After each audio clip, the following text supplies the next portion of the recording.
Hello friends, welcome to SSC coaching centre. दोस्तों, आज के वीडियो में रीजनिंग के इंपॉर्टेंट क्वेश्चन हैं, तो वीडियो को पूरा देखिएगा जिससे कि आपको ये प्रश्न करना सीख जाए, क्योंकि ये प्रश्न बार बार परीक्षाओं में पूछे जाते हैं।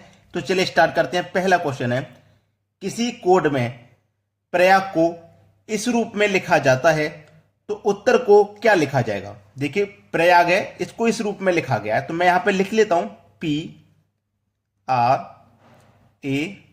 PRAYAG। इसको क्या लिखा गया है, इतना लिखा गया है, यानी कि RTCACH, यही तो लिखा गया है। अगर मैं इन सबको नंबरिंग करूंगा तब मुझे पता लगेगा कि किस रूप में लिखा गया। जैसे कि P मेरा 16 नंबर पे आता है, R 18 नंबर पे आता है, ये 1 नंबर पे आता है, Y 25 नंबर पे, A 1 नंबर पे और G 7 नंबर पे। अगर आपको यह नहीं पता है कि 1 से लेके 26 अल्फाबेट होते हैं, A to Z 26 होते हैं, और कौन सा अल्फाबेट कितने नंबर पे आता है, अगर यह बात आपको नहीं मालूम है तो सबसे पहले सीख लीजिए, क्योंकि एग्जाम में बहुत जरूरत पड़ती है इसकी। अब नीचे वाले का कोड देखिए, R 18 पे आता है, T 20 पे आता है, C 3 पे आता है, ये 1 पे आता है, ये 3 पे और H आता है 8 पे। अब देखिएगा इंपॉर्टेंट बात क्या है, 16 से 18 हो गया 2 प्लस, 18 से 20 हो गया 2 प्लस, 1 से 3 हो गया 2 प्लस, 25 के बाद में 26 आएगा, 26 के बाद फिर 1 आएगा, तो यहां पे भी 2 प्लस है। 1 से 3 हो गया, यहां पे भी 2 प्लस, लेकिन यहां 7 से 8 हुआ है, यहां पे केवल 1 प्लस है, यहां पे केवल 1 प्लस है, बाकी के सभी में 2 प्लस है। तो आपको ऐसी गलती नहीं करनी है, जो दिया गया है उसी के आधार पे आगे बनाना है। चलिए बनाते हैं, UTTAR। चलिए, U कितने नंबर पे आता है, 21 नंबर पे आता है, T 20 पे आएगा, यहां भी T 20 पे आएगा, ये 1 पे आएगा, R 18 पे। तो सबसे पहले 2 प्लस करके बनाना है, तो 21 में 2 प्लस करेंगे 23 हो जाएगा। 23 पे क्या आता है भैया, W। यहां पे 20 में 2 प्लस करो 22 हो जाएगा। 22 पे आता है V, यहां पे 20 में 2 प्लस करेंगे 22 हो जाएगा। 22 पे आता है B, 1 में 2 प्लस करेंगे 3 हो जाएगा। 3 पे आता है C, और लास्ट वाले में 1 प्लस करना है ना, तो यहां 18 में 1 प्लस करूंगा 19, 19 पे आता है S। WWVCS, WWVCS, यानी कि थर्ड वाला ऑप्शन बिल्कुल सही जवाब है। तो उम्मीद करता हूं इस तरीके का प्रश्न एग्जाम में अगर आएगा तो आप इसे बड़ी आसानी से कर लोगे। अब देखते हैं अगला प्रश्न। अगला प्रश्न है, एक्स वाई का भाई है, जेड वाई की बहन है, यू एक्स का भाई है, वाई का यू से क्या संबंध है। बहुत अच्छा सवाल है, देखिएगा। एक्स वाई का भाई है, ये जो एक्स है ना, ये जो एक्स है ये वाई का भाई कहा गया है। वाई का कौन है, भाई, वाई का भाई है।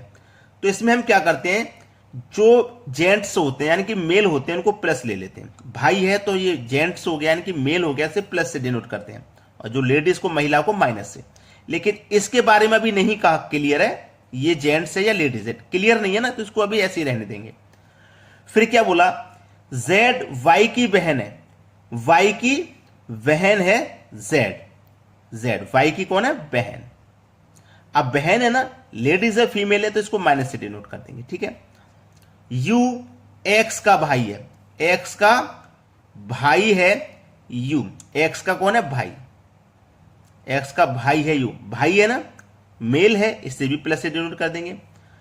तो वाई का यू से क्या संबंध है, इस वाई का इस यू से क्या संबंध है, यानी कि वाई यू का कौन लगेगा। अब वाई के बारे में तो क्लियर नहीं है, जबकि इतना क्लियर है कि जब इसका ये भाई है और इसकी ये बहन है तो इसकी भी ये बहन होगी, इसका ये भाई है तो ये चारों ही आपस में भाई बहन है। लेकिन इसका क्लियर नहीं है ये भाई है या बहन है, यानी कि मेल है या फीमेल, इसका क्लियर नहीं है। तो वाई यू का कौन लगेगा, भाई देखो, इसका ये भाई है, इसका ये भाई है, इसका ये भाई है, तो इसका भी ये भाई होगा या बहन होगी। तो या तो भाई होगा या बहन होगी, सी ऑप्शन सही है। भाई जो वाई है यू का कौन लगेगा, या तो भाई लगेगा या बहन लगेगी। लेकिन क्लियर नहीं है ना, जेंडर क्लियर नहीं है। अगर फीमेल है तो बहन होती, मेल है तो भाई हो जाता, लेकिन जेंडर क्लियर नहीं है, इसलिए भाई या बहन इनमें से कोई एक लगेगा। सवाल समझ में आ गया। अब देखते हैं अगला प्रश्न। अगला प्रश्न है, निम्नलिखित में से कौन सा शब्द शब्दकोश में सबसे चौथे पर आएगा, यानी कि चौथे नंबर पे क्या आएगा? ये अच्छा सवाल है। सभी में देखो पी है, आर है, आई है, एन है, यहां तक सभी में सेम नंबर है, तो इसे छोड़ दो, यहां तक तो कैंसिल कर दो, सभी में सेम है। अब अंग्रेजी वर्णमाला के अनुसार, अंग्रेजी शब्दकोश के अनुसार ए टू जेड चलते हैं, तो सबसे पहले नंबर पे ए आता है, फिर बी आता है। जो सबसे पहले आएगा वो पहले नंबर पे आएगा, जो सबसे बाद में आएगा वो बाद में नंबर पे आएगा। इतना तो क्लियर हो गया ना। अब देखो सभी में सी है, इस टी को छोड़ के सभी में सी है, तो ये टी है ना सबसे बड़ा अक्षर है, ये चौथे नंबर पे आएगा। सी सी सी, ये चौथे नंबर पे आएगा सी ऑप्शन, ये सही जवाब है। लेकिन आगे हम चेक कर लेते हैं। ये कॉमन है सभी में, उसके बाद में इसमें भी ई है, इसमें भी ई है, लेकिन इसमें यू है। ई पहले आता है, ई के बाद में देखो यहां पे ए है, तो ये एक नंबर पे आएगा। ई के बाद यहां पे एम है, ये दो नंबर पे आएगा। यहां ई के बाद में यू है, ई के बाद में आता है ना यू, तो ये तीन नंबर पे आएगा। और सबके बाद में आता है टी, तो ये चार नंबर पे आएगा। कर लोगे ना इस तरीके के सवाल को? चलिए अब देखते हैं अगला प्रश्न। अगला प्रश्न है 1 जनवरी सन 1 को कौन सा दिन था?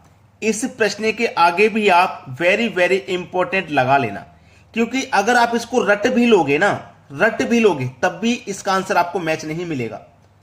अगर आपने रट रखा है ना, तो हो सकता है उसका आंसर आपको ना मिले ऑप्शन में। क्यों ना मिले वो मैं आपको बताता हूं। 1 जनवरी सन 1 को, 1 जनवरी एक सन को बोला है, जब से कैलेंडर बना है उसी टाइम का पूछ रहा है, 1 जनवरी और सन 1 को। ठीक है, कौन सा दिन था? तो यहां पे अभी तक जो आपने सीखा होगा वो सीखा होगा कि सोमवार। अभी तक आपने जो सीखा होगा वो सीखा होगा कि सोमवार का दिन था।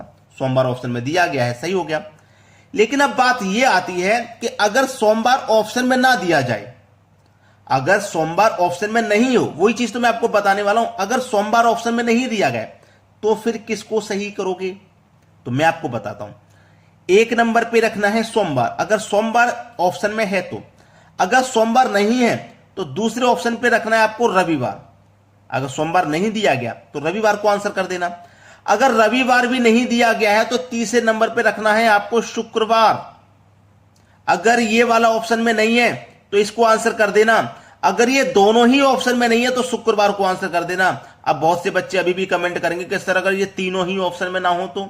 ऐसा नहीं होगा, इन तीनों में से जरूर होगा। अगर ये तीनों ही ऑप्शन में है, सोमवार भी है ऑप्शन में, रविवार भी है, शुक्रवार भी है, तो आपको सोमवार आंसर करना है। बात समझ में आ गई? जब सोमवार नहीं है तो रविवार करना है, अगर रविवार सोमवार ये दोनों नहीं है ऑप्शन में तो फिर शुक्रवार को कर देना है। समझ में आ गई बात? चलिए अब देखते हैं अगला प्रश्न। अगला प्रश्न है दी गई आकृति में कितने अर्धवृत्त हैं? अर्धवृत्त का मतलब आधे वृत्त। देखिएगा, एक पूरा वृत्त तो होता है, ये इस तरीके का पूरा वृत्त होता है ना, और ये होता है इसका आधा वृत्त। इस तरीके से ये वाला आधा वृत्त है, चाहे मैं ऊपर का ले लूं चाहे नीचे का, आधा ही ना, ये पूरा मिल जाएगा तो एक।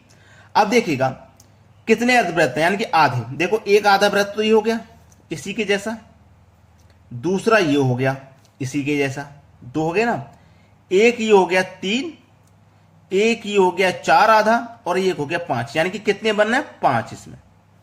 ये वाली आकृति और ये वाली आकृति बिल्कुल सेम है तो इसमें भी 5 बनेंगे, और ये आकृति बिल्कुल सेम है तो इसमें भी 5 बनेंगे। यानी कि कितने अर्धवृत्त हो जाएंगे? 5 और 5 10, 5 15। टोटल अर्धवृत्त की संख्या हो जाएगी 15। डी ऑप्शन हो जाएगा सही जवाब। अब देखते हैं अगला प्रश्न।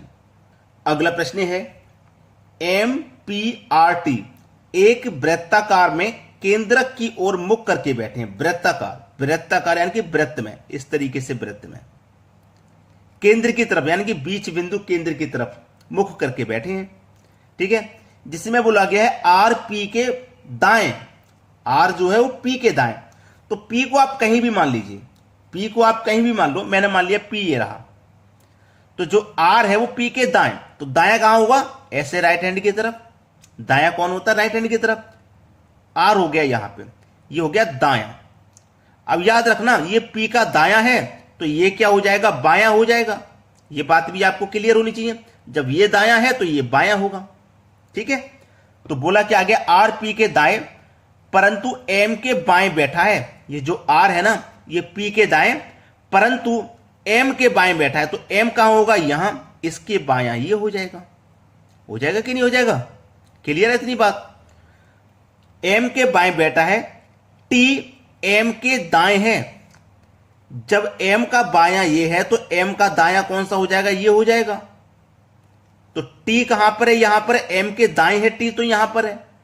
तो बताओ पी के बाएं कौन बैठा है, पी के बायां कौन है भैया, टी। पी का बायां ये है और पी के बाएं कौन बैठा है, टी। तो टी आपका सही जवाब हो जाएगा, बी ऑप्शन। क्लियर हो गया सभी को प्रश्न। अब देखते हैं अगला सवाल। अगला प्रश्न है 2025 के समान कौन सा कैलेंडर होगा। देखिएगा, इसके ऊपर मैं पहले भी डिटेल में वीडियो बना चुका हूं, तो आपको कोई समस्या यहां पे आनी नहीं चाहिए। अगर आपने वो वीडियोस नहीं देखे हैं तो समस्या आ भी सकती है। चलिए, 2025 के समान कौन सा कैलेंडर होगा। सबसे जरूरी बात है, आपको लीप वर्ष देखना है।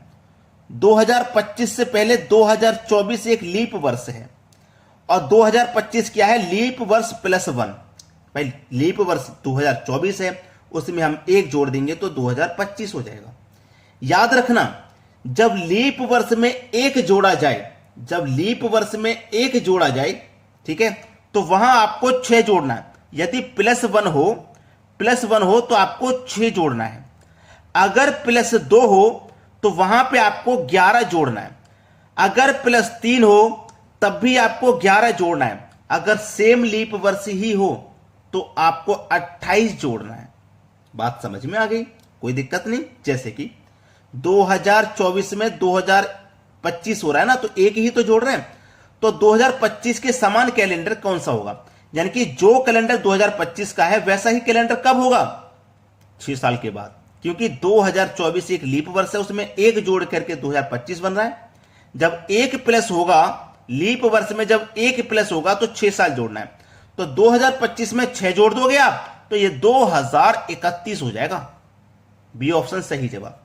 अगर 2025 की जगह वो कह देता कि 2026 का बताओ, तो देखो 2 प्लस है, जब 2 प्लस है तो 11 जोड़ देंगे।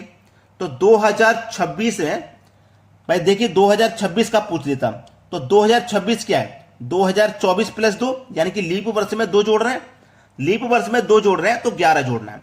अगर 2027 कह देता, 2027, तो लीप वर्ष 2024 है इससे पहले, उसमें 3 जोड़ेंगे। तो 2 जोड़ा जाए चाहे 3 जोड़ा जाए, उसमें 11 ही जोड़ना है, लेकिन 1 जोड़ा जाएगा तो 6 ही जोड़ना है।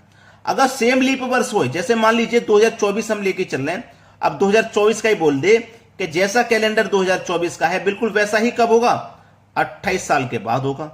लीप वर्ष का कैलेंडर हमेशा 28 साल के बाद रिपीट होता है, 28 साल के बाद होगा। क्लियर है ना, सभी को समझ में आ गया। तो आज की वीडियो में इतना ही। अगर वीडियो को आपने अभी तक लाइक नहीं किया तो लाइक कर दो, शेयर नहीं किया तो शेयर कर दीजिए। ठीक है दोस्तों, धन्यवाद।